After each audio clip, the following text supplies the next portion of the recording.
사랑과 마음 상담센터에서 보내드리는 새벽 프로그램 이른 아침 햇살 받기 시간입니다. 하나님의 말씀을 들으며 마음을 치료하시는 하나님의 사랑을 경험하는 시간이 되시길 바랍니다.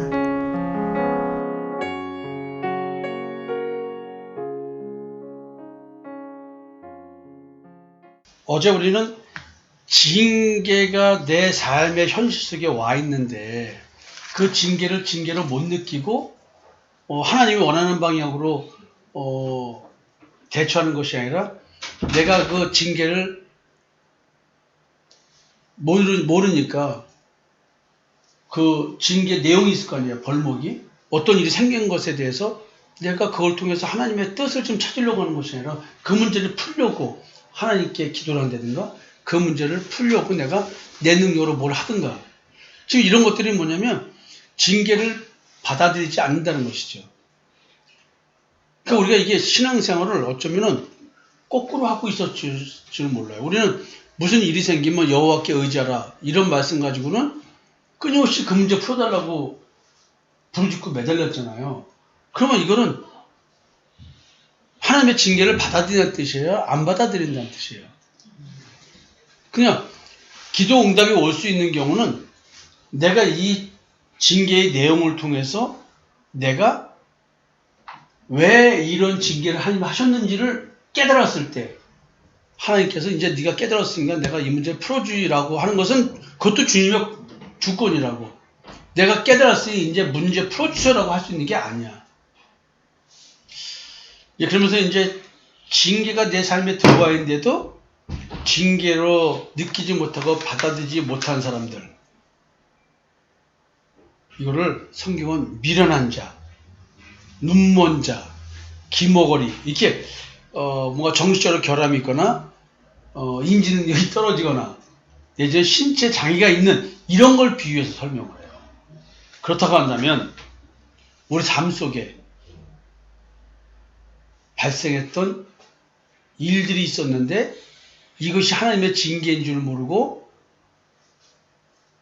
문제 해결을 위해서 기도했고 또 기도하다 보니 문제보다는 도리어 깨달음을 얻는 그리고 그 문제는 아직도 풀어지지 않고 있는 뭐 이런 것도 있을 수 있고 징계인 줄 몰랐는데 이게 징계였더라 이런 걸 느낀 것도 있고 혹시 그런 것이 있으면은 한번 짤막하게 나눈 시간을 갖도록 하겠습니다.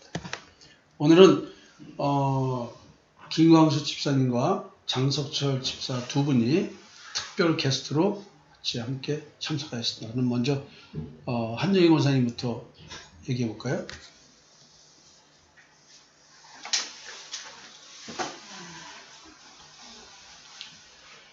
저 징계를 하나님이 현실의 삶 속에 와 있었는데 저도 그 하나님 징계인 줄을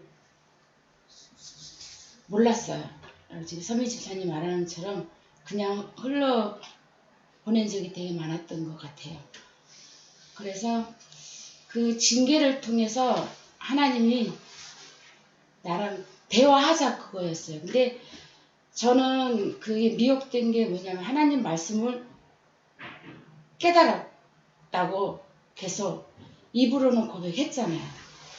근데 그게 목사님 말씀해 주는 지난번에 설교하실 때 이 성도들이 지식화 돼 있다고 말씀해 주셨잖아요. 그때 저도 그 깨달은 것이 지식화 돼 있어서 그게 깨달았으니까 제가 하나님이 이 문제를 풀어주세요. 이렇게 말은 하지 않았지만 이제 점점 삶도 문제도 생기고 경제적으로 되게 어렵고 진짜 삶이 가라뭉개져서 보니까 하나님이 내 마음속에 그게 풀어지기를 바랄 수밖에 없는 네가 그런 존재야. 자기 의로 신앙생활 했다면 하나님 계속 그걸 지적하시는데 저는 그걸 못 알아들었던 것 같아요. 이제 와서 보니까. 그래서 결국은 끝까지 하나님이 징계하셔서 자기 의로 내 입으로 실토를 하게끔 자기 의로 신앙생활을 했다는 게 그게 자기 예, 열매를 먹고 뭐 십자가 대속연충을 믿는다는 그 말이 입으로는 말을 하는데 진짜 그 의미를 몰랐던 것 같아요. 그래서 징계를 당해서 현실에 진짜 가라뭉개지고 그리고 보니까 그 의미가 뭔지를 하나님 깨닫게. 결국은 네가 잘못된 신앙생활을 하고 미혹되어 있으니 나한테 돌아오라는 건데 저는 끝까지 그 자기 의를 주장하면서 내 정당함을 하고 싶은 거야. 그러니까 마지막까지 가서 결국은 그걸 자기 의를 들춰지니까 그걸 인정하기 싫어서 목사님을 모함하고 비난글 사서 이제는 정체가 드러났으니까 가야지. 그래서 그 징계를 통해서 정말 내 본질의 제 영적인 것이 분별이 안 되면 저는 또 그렇게 갈 수밖에 없는. 그래서 그 하나님의 은혜가 뭔지 결국은 내가 그런 생각을 계속 가면 또 미혹돼서 가면 결국은 하나님 은혜로 갈 수가 없는 거죠. 또 예, 다른 신을 쫓아갈 수밖에 없는 그런 상태가 될 수밖에 없구나. 그런데 그것조차도 제가 어떻게 할 수 없는 하나님이 마지막까지 들춰내서 그 선택할 수 있는 게 제가 선택할 수 있는 고난이 아닌 거예요. 이미 하나님께서 그거를 나를 갈 수 있게 해줘서 이게 하나님 은혜였어요. 분별됐으니까 갈 수 네. 있는 힘을 주는데 네. 거기서 다시 하나님을 찾아가려고 하는 것이 아니라 자꾸 나는 뒤로 물러가서 다른 길을 가려고 해. 야. 그러니까 결국은 자기 의로 또 가겠다는 거죠. 네. 끝까지. 그리고 결국 가면 자기 의로 할 수밖에 신앙생활 또 할 그냥 수밖에 징계를 그래서- 깨닫지 못하니까 네. 결국 굉장히 무서운 얘기가 나오죠. 가라뭉개 현실. 제가 맨날 그런 얘기 하잖아요. 그러면 돌아올 때까지 하나님은 끌고 간다. 자, 그러면 김광수 집사님 혹시 뭐 그런 비슷한 예가 있나요? 네, 저 같은 경우는 제가 이제 징계라고 생각하는 거에 대해서 내가 이제 노력하는 것은 이제 하나님께 매달리고 기도하면 풀어주시겠지라는 걸로 생각했던 것 같아요.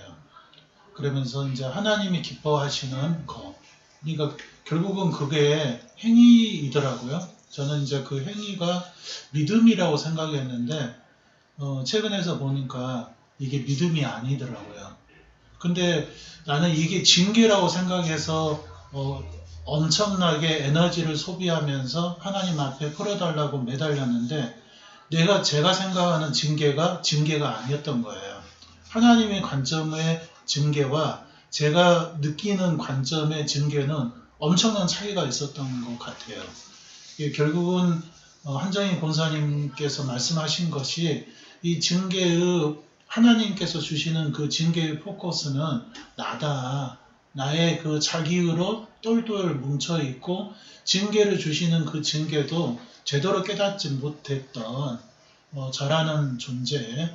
근데 하나님께서는 자기의를 벗어버리고 네가 행위로만 굳건히 한다 해서 도저히 너는 의로운 자가 되지 못해. 너가 죄인이라고 고백해야지 예수 그리스도가 너한테 선물로 주시는 거야. 그거를 깨닫게 하시는 것 같아요. 보면 볼수록 제가 악한 자라는 것을 하나님께서 깨닫게 하시는 그 징계. 구체적으로 징계가 뭐 있었어요? 네, 있었습니다. 말해도 돼요? 네. 저는 이제 그 징계가 가족으로 봤어요. 그래서 저희 구성원 가족 3명이 나에게 있는 징계다. 근데 그게 아니더라고요. 그게 징계가 아니라 제 자신이더라고요. 그렇게 보는 제 자신. 나는 뭔가 의로운 자가 돼서 스스로 의로운 자가 돼서 3명을 정죄하고 있는, 하나님은 계속 그거를 보라고 이야기하시는데 그거를 보지 못하고 그 3명에 대한 정죄, 왜 너희들은 바르게 신앙생활을 하지 않아? 이렇게 하면서 결국은 그 눈이 어두워서 제 행위만 바르게 하는 더 강화된 그 마음이 더 간팍해지고 하나님과 거리가 먼 그런 신앙생활을 했다라는 거. 가해자는 난데 항상 저는 피해자 코스프레를 하는 거죠. 야, 이거 묘한 거죠. 네. 그러니까 징계가 징계로 보이질 않는 거야. 나는 피해봤다. 나는 손해만 보고 있다. 너희들이 나를 위해서 해주는 게 뭐 있을까? 이런 식으로 가니까. 그럼 강은나 장로님은 뭐가 있을까요? 예, 저도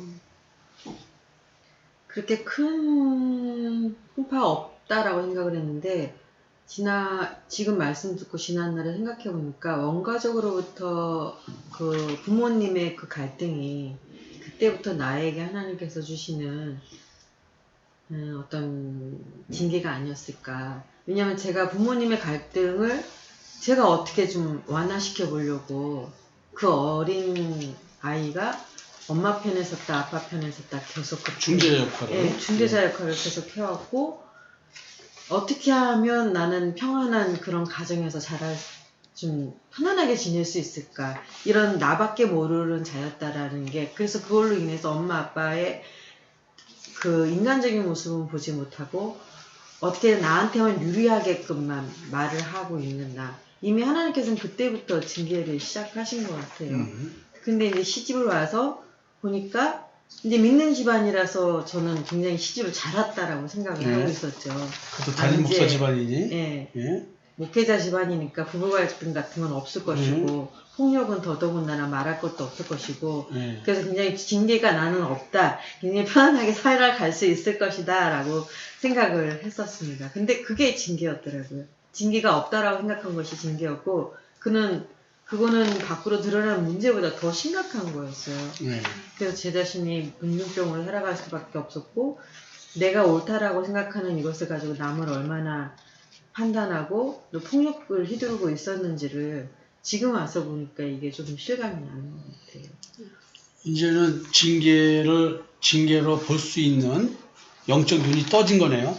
네, 네.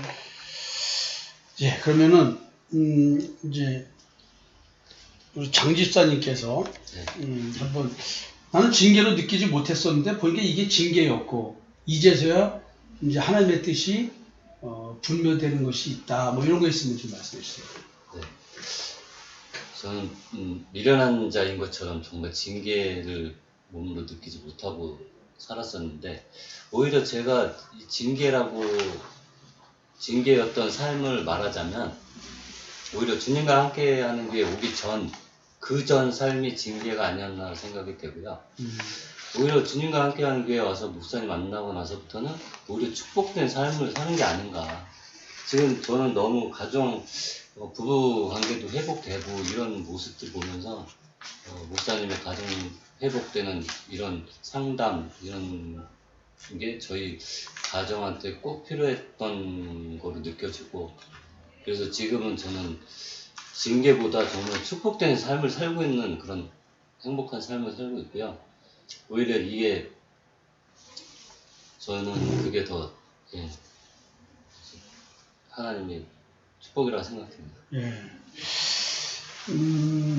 그전에는 사실은 왜 싸우는지도 사실 원인을 잘 몰랐잖아요. 그냥 감정과 감정의 대립이었어. 근데 우리 교회에서는,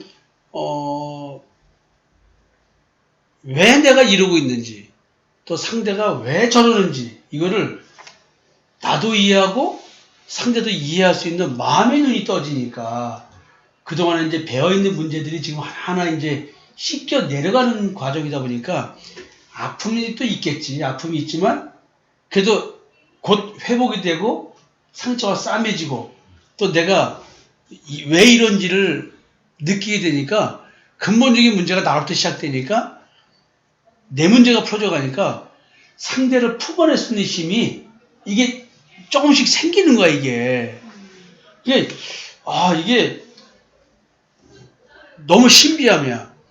하나님의 훈계를 거부할 때, 징계를 모르고 엉뚱한 짓 할 때는 도리어 갈등이 더 심화되는데, 징계를 알고 갈등을 원인을 나한테 찾고, 그리고 아내한테 있는 문제를 나로 인한 문제, 또 아내가 원래부터 갖고 있던 그런 문제구나를 이해하기 시작하니까 어느 순간인가 징계가 지금 장 집사님 말씀하신 것처럼 축복으로 변해져 가더라. 그래서 사실은 징계를 받아들이지 않는 자, 그래서 미련한 자가 된 사람들은 성경에 보면 경제적인 궁핍과 인간관계에서 부끄러운 일이 발생한다고 얘기를 해요. 그냥 반드시 현실의 문제는 발생하는 거야. 그리고 인간관계가 나도 모르게 꼬여. 자꾸 뒤에서 나 모함하고 흉보는 이야기들이 막 생기고 그래서 잠언 13장 18절에 보면 훈계를 저버리는 자에게는 궁핍과 수욕이 이르거니와 욕이 따른다는 얘기죠. 경계를 받는 자는 존용을 받느니라. 그러니까 이게 참 희한하죠. 하나님의 뜻을 깨닫는 자는 문제가 풀어져 나가고 사람관계와 물질에도 풀어져 나가는데, 그리고 또 하나님 앞에서는 존귀한 자가 되는데, 그렇지 않고 자꾸 하나님의 뜻이 아닌 딴 길로 가게 되면 하나님은 끊임없이 현실의 궁핍과 욕먹을 일을 만들어낸다는 거예요. 야, 이게 참 무서운 얘기죠. 이게 오늘 징계를 받아들인다, 훈계를 받아들인다, 이 이야기 속에서 우리들의 하나님과 나와의 관계, 이거를 얘기해주고 있는 거예요. 하나님과 관계를 맺은 사람은 이 땅에서 징계받는 삶을 사는 거야. 징계받는 삶은 하나님과 나와의 관계를 소원하게 하지 말고 애착 관계로 잘 만들어라, 이런 의미인 것입니다. 성도 여러분, 우리가 징계받는 삶을 살다가 심판날에는 하나님 앞에 거룩하고 경건한 존재가 되어서 담대히 쓸 수 있게 해주시기 위한 방편이 이 징계입니다. 오늘 때로는 아프고 힘들지라도 하나님께서는 축복을 바닥에 깔고 겪는 거기 때문에 장집사님 고백처럼 도리어 지금 징계가 아닌 축복을 받고 있다. 성도 여러분, 장집사님의 고백이 오늘 여러분들의 하루의 신앙 고백이기를 축원하겠습니다. 여러분 감사합니다. 감사합니다.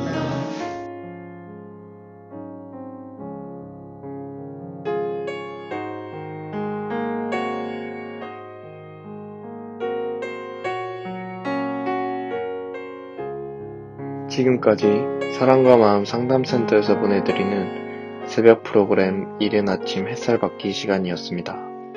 오늘도 참 하나님과의 만남 속에서 마음의 쉼을 경험하시는 여러분이 되시기를 소망합니다.